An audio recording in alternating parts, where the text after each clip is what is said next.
Welcome to the Play-Based Learning Podcast. I'm your host, Kristen R.B. Peterson, and maybe your new teacher bestie that is here to hype you up, maybe give you a motivating kick in the pants, and teach you all I know about play and childhood. I am here to help you challenge old and outdated practices and inspire you to create a truly developmentally appropriate early childhood environment that fosters creativity, curiosity, and joy in the children that you care for. Let's set the stage for a lifelong love of learning. Let's get going.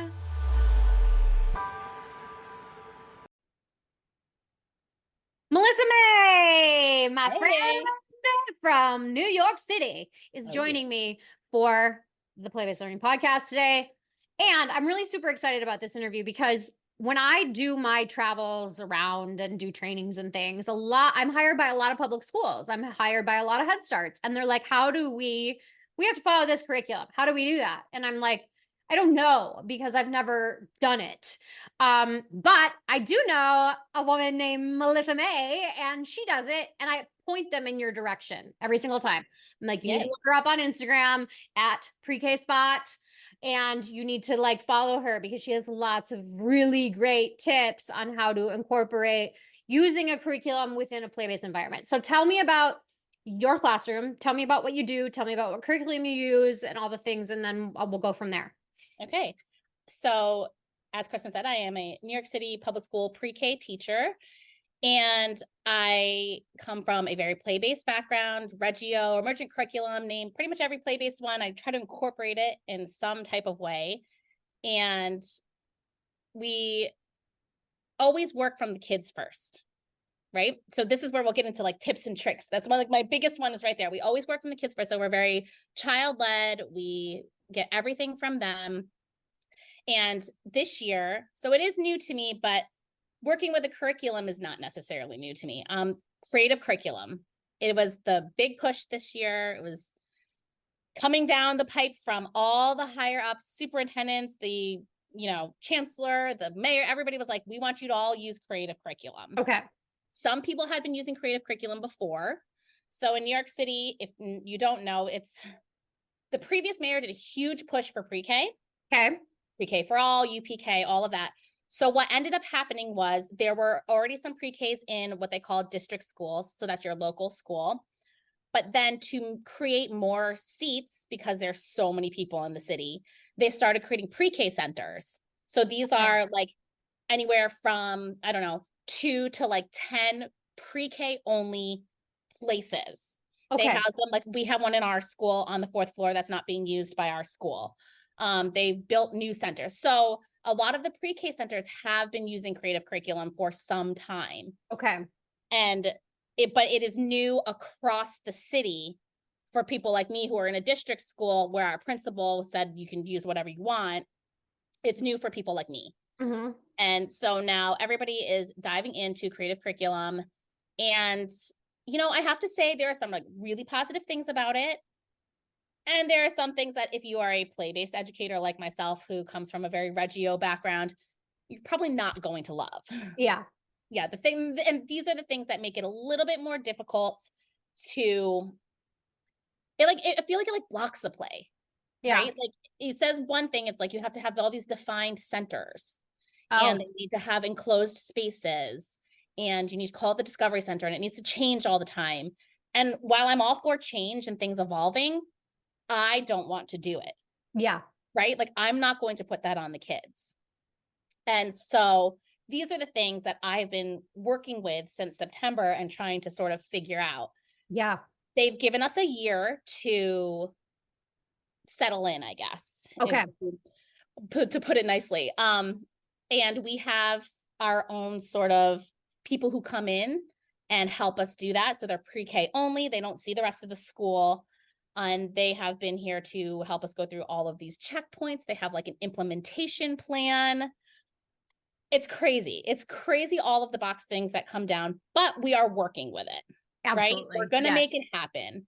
And so a lot of the things, oh God, there's just so much we can say, right? Yeah. Well, let me tell you the things that I like about it. Okay, great. Love that. The things that I like about it is that if you look in the documentation, I found it myself. It is in the introduction book. It's the middle pages at the end of the introduction, it says that it is not supposed to be the same thing as the classroom next door. Okay. It is Good. meant to be based off of the children's ideas. So if your kids want to study bread, then let them study bread. If you're the classroom next door and wants to study trees, let them study trees. Yeah. That wording and that verbiage is inside the creative curriculum introduction book. Okay. And so we are rolling with that. Can I right? ask you a question? Mhm. So, you know, not all 25 students are going to be interested in bread. Mhm. How do you differentiate between some kids who are wanting to do a bread study and some who are wanting to do a ball study? Right. So I would do both. Right. Or the way that we've kind of been doing it and the way that we've always done everything is not every kid has to participate in every Okay. single thing at every moment. Great. Right. So kind of just like putting out that mindset, right? Like It's like an invitation to learn about bread. But if you are Exactly. finding more joy in playing with blocks and building a tall tower right now, you go ahead. Exactly. And I think there is room for that because that is another thing that creative curriculum is putting out there that they want. They are saying that there should be a minimum of 60 minutes of playtime. Okay. Okay. We all know that they need more than that, but at least if you can squeeze out that 60 minutes, it's a good place. Yes. And I like that that is being required now because it used to be 30 minutes. It used to be 45. Now they're requiring the 60 minutes, which I know we've all spoken about before, is a good starting place. Yes. And it's tough sometimes to squeeze out any more than that in a 6-hour, 20-minute day with rest time and specials and lunches at certain times.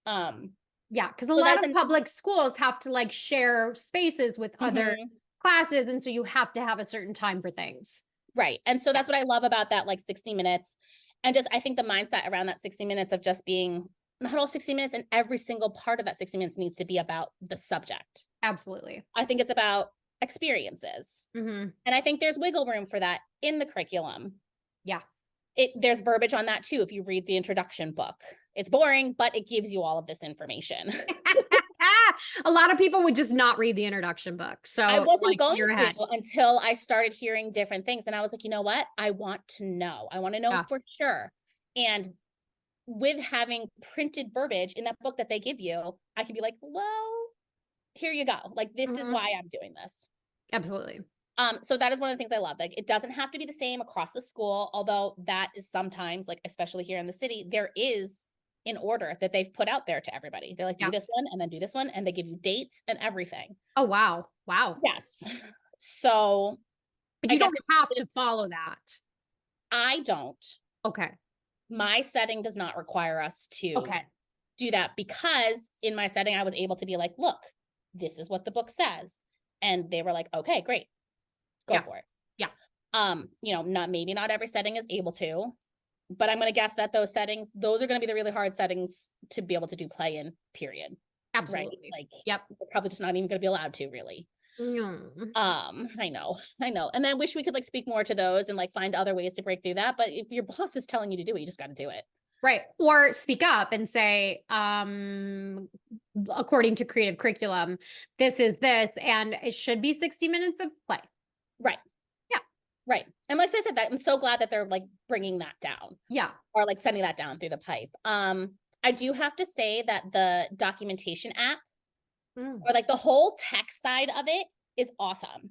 Okay. The website with the assessments and the app that they have is really no different than like what I used to do. I would walk around, take a picture, throw all the pictures in a photo album, send the link to parents. Now I just take the picture. I can add notes. I can add all of the objectives that creative curriculum has us do. Yep. And then send that to parents. Okay. And so we've been allowed to no longer have to write a newsletter because we are constantly sending this documentation. Amazing. And then the amazing part about that is that it links to the checkpoints. We have 3 checkpoints across the year. This is something we've always had before creative curriculum or not. And so if you keep up on that documentation, you don't have to do your checkpoints because your checkpoints are done. Oh my gosh, amazing. Yes. And they'll like create reports and you can, we can look at all kinds of things and you can use it. It's already all there for you. So you're like, oh, this child is, really lacking in this skill. Let's set up more play for those skills. So it really gives you the information that you need to set up play invitations or to see where the kids might need more experiences or things like that. So that part of it's really awesome. And then, I don't know, some of their ideas are not all that different than what I would come up with anyway. Okay. Right. So like reading through some of the lesson plans, it's just the pacing of it for me that is a little off. Okay. Tell me more about that. They like speed through things, right? It'll be like one day, you're going to build your tree. So like you have 2 days to build a tree for the tree study. Okay. I took like the whole 4 weeks that they built their tree. Okay. So it's just like it's like the pacing, and like every day you should be doing like a new small group. Every day you're doing like a new skill. Yeah. When I feel like we should slow it down. So that's one of the things that I've done to sort of modify. I'm still doing all of those things that they want us to do, like the intentional teaching cards and the mighty minutes. I'm just not doing them as fast as they're putting them out. Okay.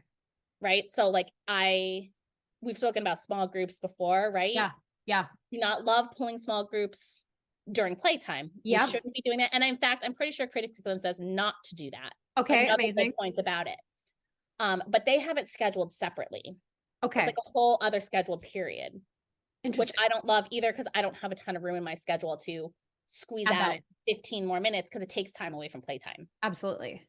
So I slow it down and basically pull one group a day. And I pull that one group at the beginning. So they just that one day miss the 7 to 10 minutes of however long small group lasts. Okay. Okay. Right. So it's not a huge miss, and I'm not interrupting their play. And it feels like a good balance to me. Yeah. Do they have to do it, or is it a choice? I mean, usually my kids are happy to do it. Yeah. But if I have a child who's just like, heck no, I want to eat, I let them go. Yeah.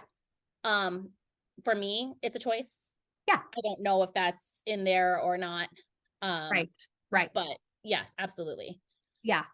But I do usually try to, meet a child later. Like if that child, is in a transition period, or I try to pull them again, like later in the week, and just like see how they're feeling. Cause maybe that day they were hungry and they just wanted to go eat.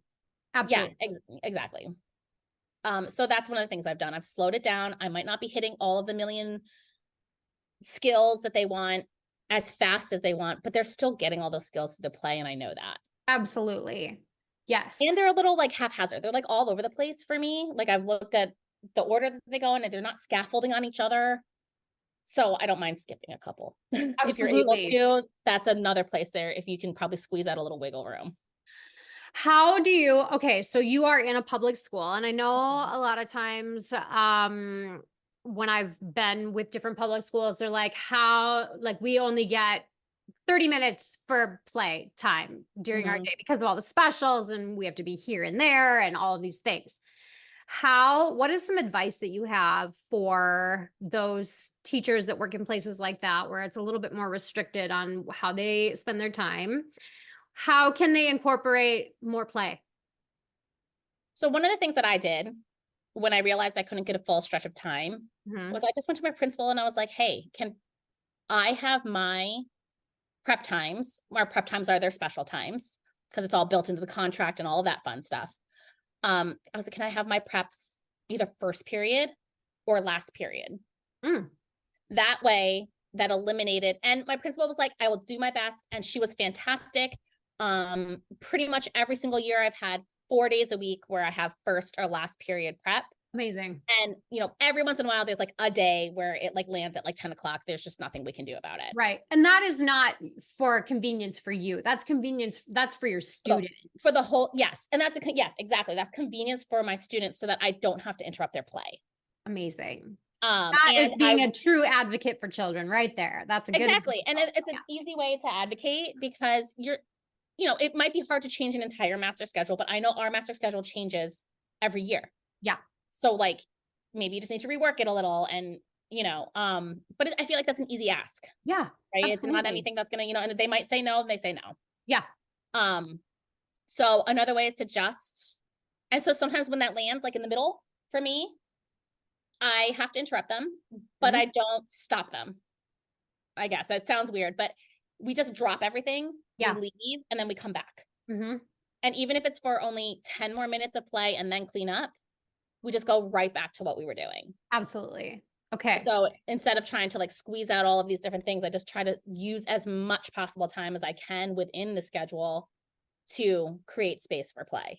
Absolutely. That's a really great, those are great tips for teachers, because I think a lot of times teachers just kind of like give up. They're like, well, there's nothing I can do. But if Right. you really are passionate about play, you're going to find ways and you're going Hmm. to advocate for your students, even if it's tough.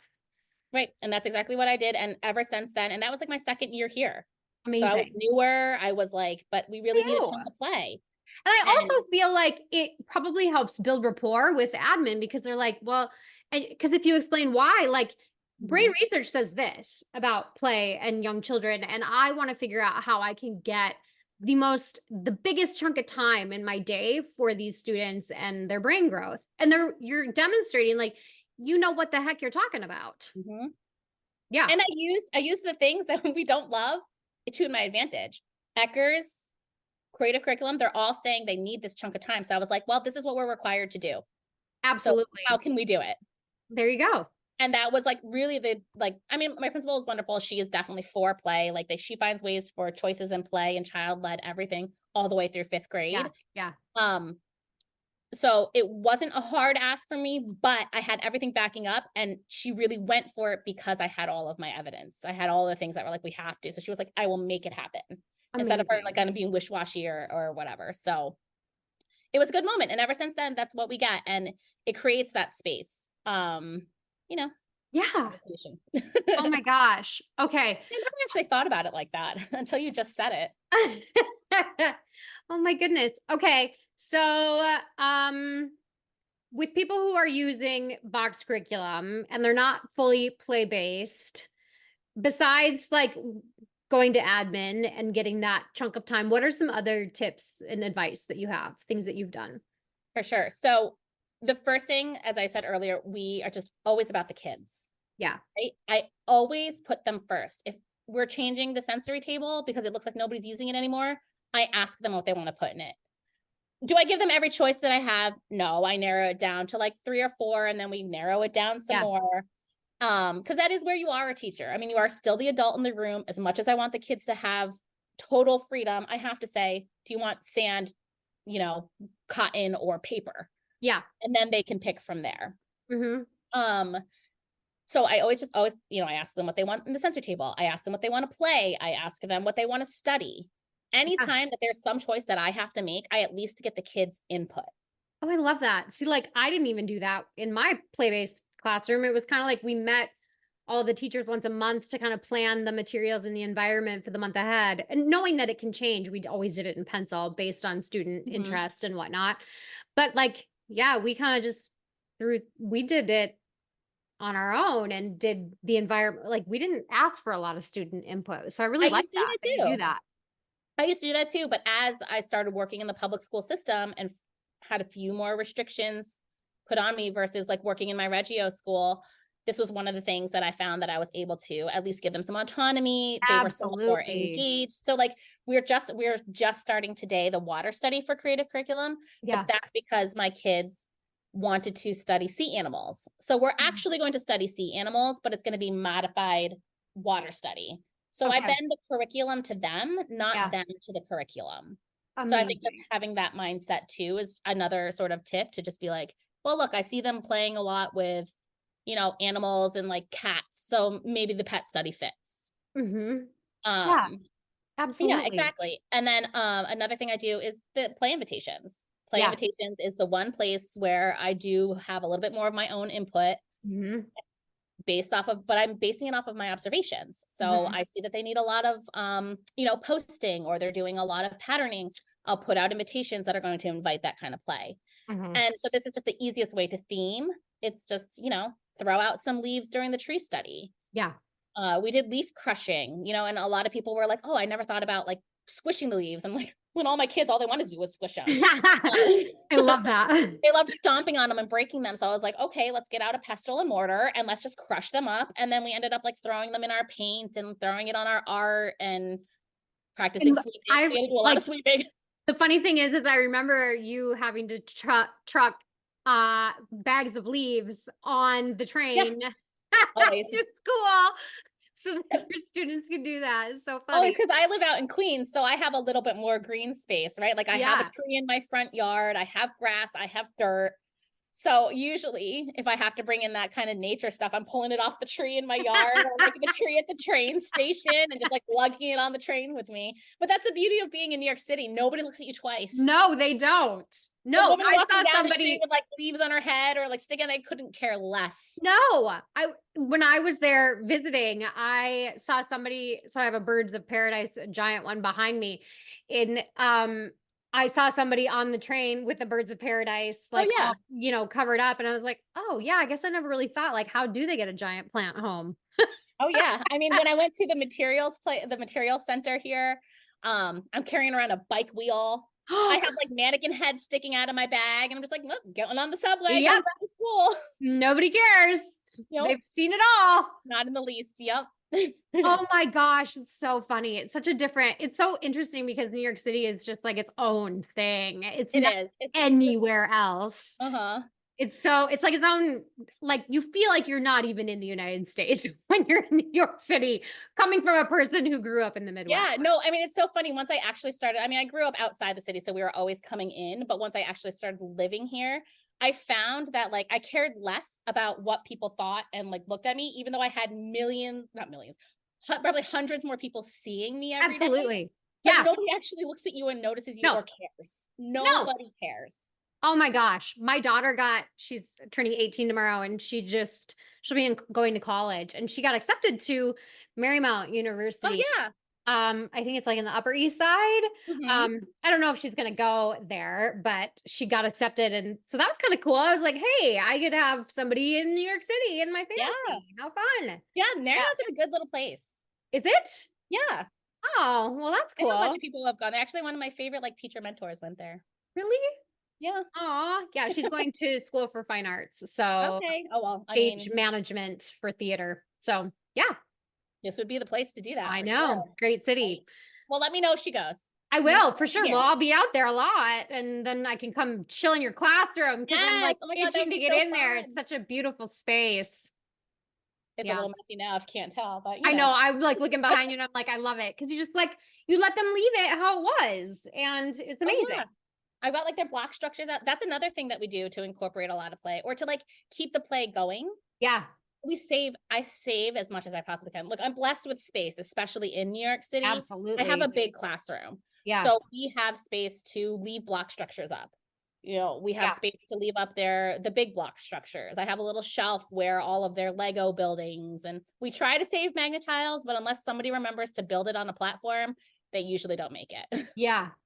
One of the things that I want to kind of mention about using a box curriculum is many times, and especially with creative curriculum, I've heard this about creative curriculum that creative curriculum specifically says like, these are like suggestions. This is like kind of like a map, but you can go your own direction with things. Mhm. This is not a set in stone thing. You don't have to follow it word for word for word for word for word. Right. And I want to point that out because I think there's a lot of educators out there who think because they have a curriculum in front of them, they have to follow it 100% of the time.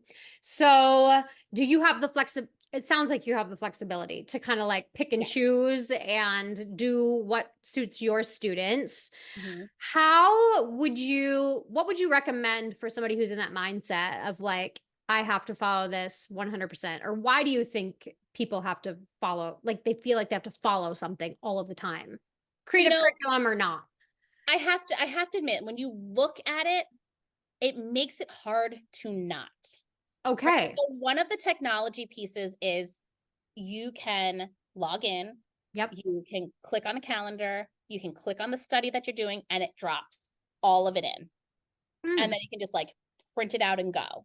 You can make adjustments. It's really hard. It takes like 4 clicks to make an adjustment. Oh, that's annoying. Yeah, it's really annoying. So like but when I was going through it, because I always look at them so I can look at how I'm going to modify Yeah. or like what direction they're going in to see which pieces where my ideas come in, that the ideas are already there. I mean, if the Yeah. ideas are already there, I'm not going to reinvent the wheel. Yeah. But the way, like I said, the way that they kind of structure it all kind of makes you. Yeah. So I can see why the mindset is really tricky to get off of it. Yeah. Yes. But one of the things that most of the studies start with is to do a web or to do like a KWL or a Yeah. KQL, like what do the kids know about the subject? And that's something that I always did when I was project-based learning or we were doing things before. So I always ask the kids, and this is where I think you don't get stuck. You're going to ask the kids and then you're going to take the kids' ideas. Yeah. Don't go back and like take their ideas and follow their order. So it's almost like, so you have to kind of redo it, but you're not redoing it. I don't know. So it's kind of like Absolutely. using it as a resource instead. Yes. Like the end all be all. Okay. I like that mindset. Use it as a resource. So that's Instead what I of do. So like when I found out my kids wanted to do sea animals, I looked at it and I was like, oh, the first whole week is just kind of like introducing water in the water cycle. That makes a lot of sense. Yeah. That fits in the couple of ideas that I had. Somebody gave me an amazing idea on Instagram about making fresh water and salt water Oh. and then doing like taste tests.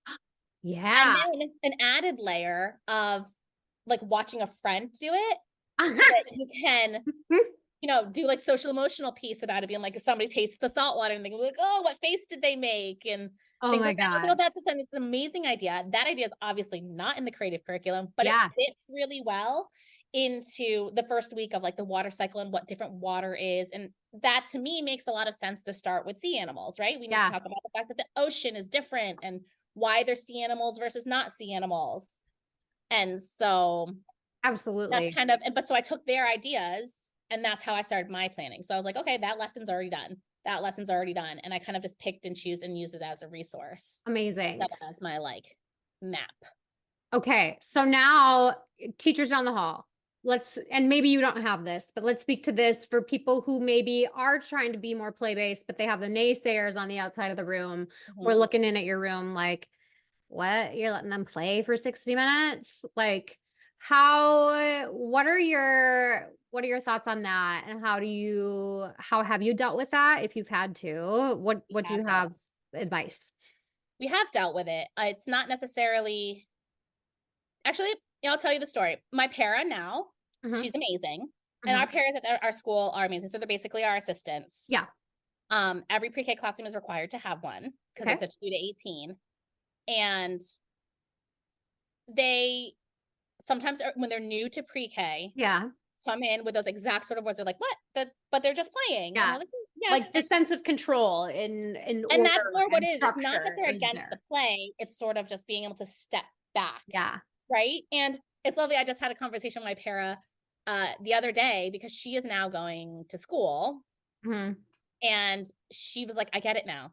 She's like, I learned about play and now I totally understand what you guys do. And she was like, I got it when you guys did it, but now that I know the research, it makes more sense. So we usually just ask if they're willing to read something or ask if they're willing to learn and kind of come from like that angle. But like, we're here to help you understand. Yeah. Like, this is why we're doing it.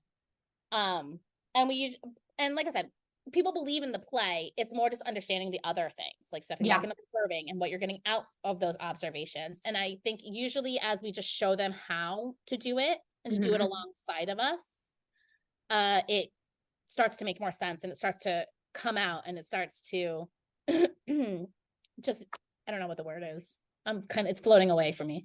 It just starts to make more sense. It starts to float together. Yeah, there you go. Yeah. And then documentation too. Yes. Like as I have people start to help me with documentation, they start to see it more. And then when they see the documentation on the walls, I mean, we're putting it up there for people who don't understand or for people who aren't in the room every day. Yes. So and my documentation is not fancy. It's regular, just like a whole bunch of pictures I print out. There you go. I write up a little blurb. Like absolutely. I think that was what documentation is what made me 100% believe in the power of play. Like I knew it. I could read all of the things from like all of the people about play. And this was before I opened my program. And once I opened my program, I believed in play because of what everybody had told me, but I hadn't really seen it firsthand because I came from a traditional space and then opened my own play-based program. So that I think maybe it was the second year we did a really deep dive into documentation and we made it like that year's goal. And we used an app and documented like every teacher. We scheduled in 20 minutes of, we called it story parking because we used this app called Story Park at that time. And we would take photos and videos, and every teacher had 15 to 20 minutes a day designated just for documentation. And we grew so much that year, all of us, with our beliefs in play. And like, I would highly recommend that for anybody. Like, make sure you do it every single day. Have your co-teachers, your staff, like everybody spend time documenting learning, because it's when you spend that time and you actually see it, you're like, holy crap. And then you can't unsee it. Like Right. every It time you connects step all in, the dots. yes, every time you step into a classroom, then you are like, or even with any children in general, like I would start to see it at home in my own children. I would start to see it in myself. And it was just like such an eye-opening experience. So like, do a deep dive in documentation. Yeah, it's just, and really like documentation, it makes you learn to observe. Yeah. And like, and I don't know why it got me thinking, I forget exactly what you said that got me thinking about how play is universal. But if you just, play is the same everywhere. So we had a huge influx of migrant families this year from South America. So I have 7 out of 17 children in my classroom who are Spanish speakers. Oh, wow. And I was watching them play the other day, and I was so delighted that I actually had the ability to just sort of sit back and watch. I watched the way they played, because they were playing in a little group. It's kind of the way it happens. They go back and forth between like playing with English speaking students, but mostly during the free play time, they play together. Yeah, it's easy. They were playing house, mama, like babies. They were assigning roles. They were, I mean, just because they speak a different language doesn't mean that they're not doing the same thing that we are. And I was just like, it just was like, and you know that, but like when you see it, yeah. And like, I just was like, play is universal. And I also had a little girl a couple years ago who spoke nothing but Chinese. Okay. Mandarin. She used to literally run around the room screaming. First time in school. Just, you know, it was stressed. it was a hard place for her to be. But after time and after play was her first entry into anything. Oh. And by like this time of the year, January, February, she was starting to run the room. She was yelling at everybody in Chinese, and she was directing people, and she's, you know, but play was her entry. So I guess I just feel like, why wouldn't we have it? Like, why wouldn't we give that to our children, especially in public schools where it is typically more diverse? It's such a gift, but also it's a necessity. It is. But I get that it is tricky to put into place, especially when you have so many requirements coming down. Yes. But I think, their best tip is just to like get your schedule in a way you can have that sacred 60 minutes of uninterrupted free play time. Yeah, schedule and documentation. Because when you make the learning known, if you can show them the learning, they'll let you do it. Absolutely. They'll give you more space. Oh my goodness. Oh, such good information. Is there anything else we forgot to chat about? No, I don't know. I think we got, you know, one of the things that I do, like we were just talking about requirements. You have to know your boundaries. Okay. Right. This is one thing that I think about, and is usually some advice that I pass on to other public school teachers. You have to know your boundaries and how much space you have. Okay. Right? You need to know like where you can wiggle and where you can't. And then the places that you can wiggle. Wiggle hard. Wiggle hard, right? Exactly. Twerk that space. Because sometimes you just have to do things. Like I have to produce a little bit more. Yeah. And a little bit more specific. Right. So we had to produce a few more tree things when we did the tree study. Yeah. And I just had my visit today, and they were like, we're going to want to see more of the study in the classroom. Okay. And it's something that's, and it's not just, you know, it's something that they want to see. So it's something that I have to do. Now, I think I have flexibility in how it's shown. Right. So like we can crush leaves and then we can put them in our paint and be like, look, leaf painting. Yeah. Right. But I have to produce something. Right. And that's not typically what I would do. So I've just had to, you know, figure out my new balance instead of it being like 90% child led and 10%, you know, teacher stuff. Or a little more like 85-15 now. Right. Yeah. And once in a while, I have to put a project out that is, you know, based off of the study, but it's still going to be process art, or it's still going to be like, we're building an ocean right now. Okay. I put out a piece of paper. We put out blue and white paint. So there's still a value in it. Right. And then I just let them paint it. And we're going to add another layer and another layer, and the kids are going to give me all their input, but it's water. Yeah. It's something they can see. It's a product that we're now going to have to produce so that we are along the lines of our requirements. But, you know, Yeah, there's it's ways to be creative within the boundaries that you have. For right. sure. But you have to know them first. So Exactly. even if you have to have a conversation with whoever your people are that give you these requirements, have that conversation and be very open about it. So then you know where your clear boundaries are. And then you know where you have the wiggle room. And then that's how you can, it's a starting off point. Oh my gosh. Such good advice. Thank you so much for your time and for your knowledge and inspiration. Where can people find you at? Oh, you can find me on Instagram at prek.spot. I also have a website, preksspot.com, but it has the hyphen. I did buy the other one too, just in case people don't do it right. So preksspot.com.